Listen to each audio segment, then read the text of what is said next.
Disclaimer, there are free updates for select Nintendo Switch games that are going to have the Nintendo Switch 2 editions. I do think this is really good because a lot of people just want to play the free upgrades for the Switch 2 editions, and with the better resolution and the better frame rate, I do love this, and I do wish that they did this for all the games, except that, you know, when it's added DLC like Mario Party and the Kirby one, those I understand of having paid DLC, but the other ones that I talk about in this video, some of them don't need to be paid for, but I'll let you enjoy the video.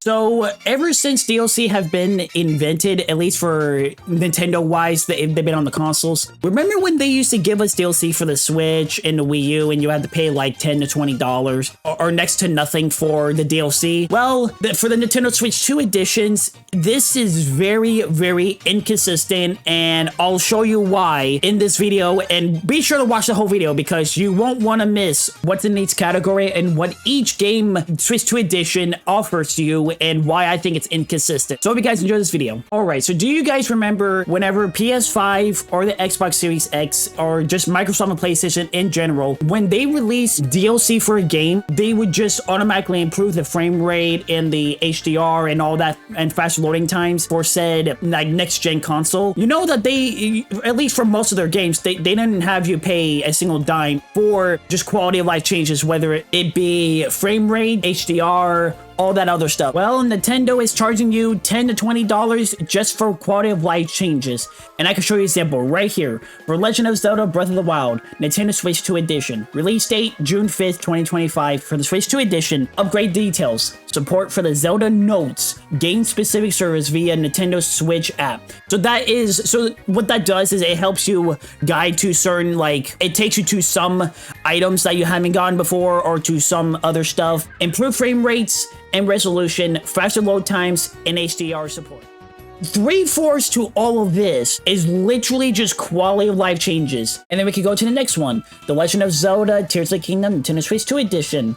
The upgrade details, support for Zelda Notes game-specific service via Nintendo Switch app, improved frame rate and resolution, faster load times, and HDR support. Same thing, so you shouldn't have to pay $10 to $20, but yet they're having you pay $80. So then let's say if you wanted to buy the Switch 2 Edition or the upgrade for the Switch 2 Edition for the game, but you already bought the game in the past. Well, Nintendo says from themselves on their website that you can go to the Nintendo eShop and you can buy the $10 to $20 of the upgrade. This shouldn't have to be a paid upgrade. This should only have to be a quality of life change for free.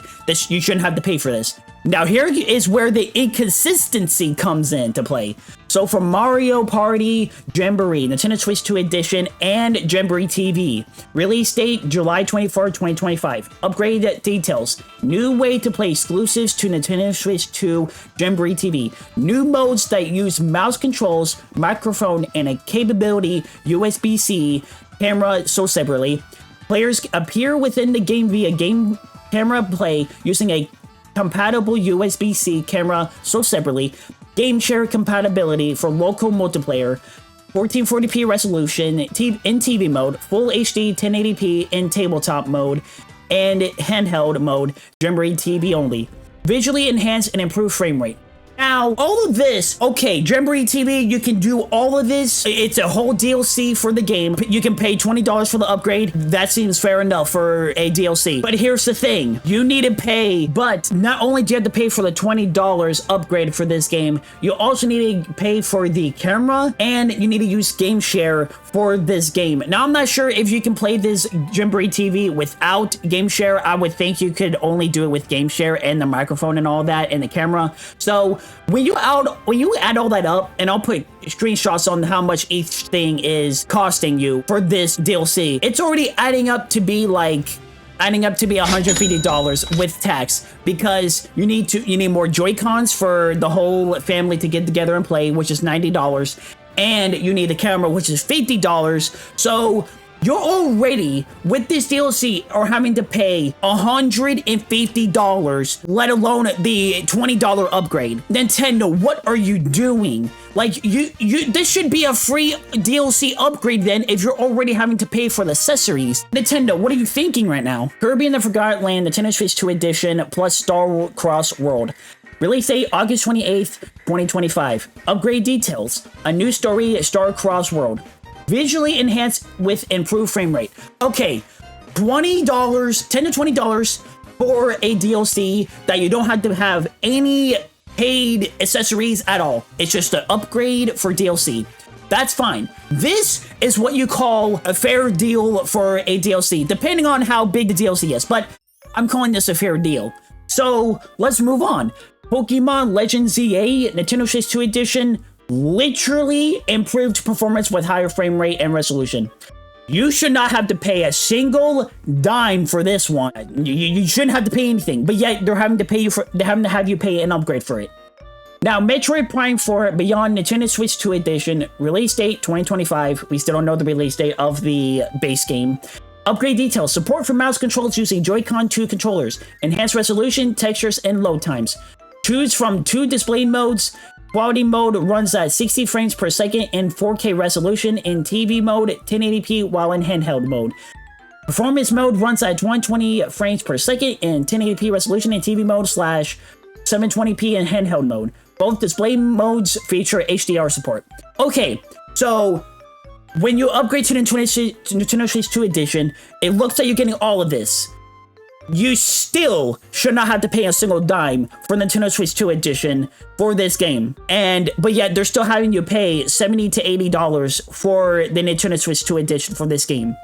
I can't believe that Nintendo is just this inconsistent in their DLCs or what they're adding to the table when it comes to quality of life and DLCs. I'm sorry, but you should not have to pay a single dime for quality of life changes like HDR support and resolution and frame rate. You should not have to pay anything because for PlayStation 5 games, those are for free, completely free from a PS4 to PS5. You don't have to pay for the upgrade. It's just a free upgrade when you install the game into your PS5 or Xbox. You don't have to pay anything for those quality of life. Now, if it was DLC and they add like a lot of like extra content and like, you know, into the game, that you have to pay for. I understand that. But having to pay $20 for a simple frame rate and resolution upgrade. Now, I hope they don't do this in the future where all the time where if it has a resolution and frame rate upgrade, I really hope that they don't do this anymore in the future because this is not going to be a good thing for them because all in the past for Nintendo Switch, they didn't really upgrade the frame rate or resolution, but they did add DLC. So you saw no upgrade to the resolution and quality of life changes. You only saw DLC for the Nintendo Switch games. So that is understandable because it's DLC, it's added content.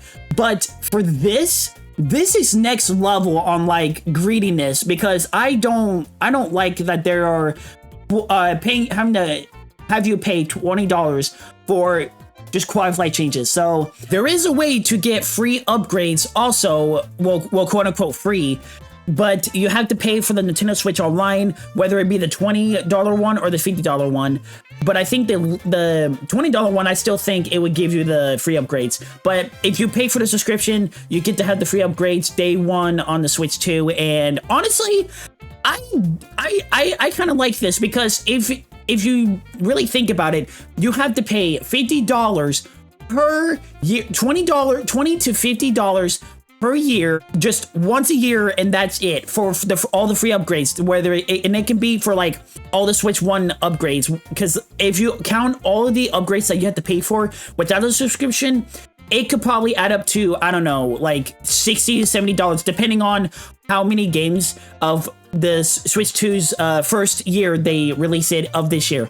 So I really like this idea, but personally, if people want to experience that, they can through some of the free selected upgrades. If you also want to play the Zelda ones, the Zelda Breath of the Wild and Tears of the Kingdom, you have to pay the subscription day one for the Switch 2. So I kind of like this, but I can get why people can be upset of this also because it's also paid, but it's not as bad as like paying every single time for said DLC or whatever. But I digress. That's really me for this episode of the video. I hope you guys enjoyed this video. It was really fun making it, and really, I really hope they quit doing this in the future because it doesn't it doesn't seem good.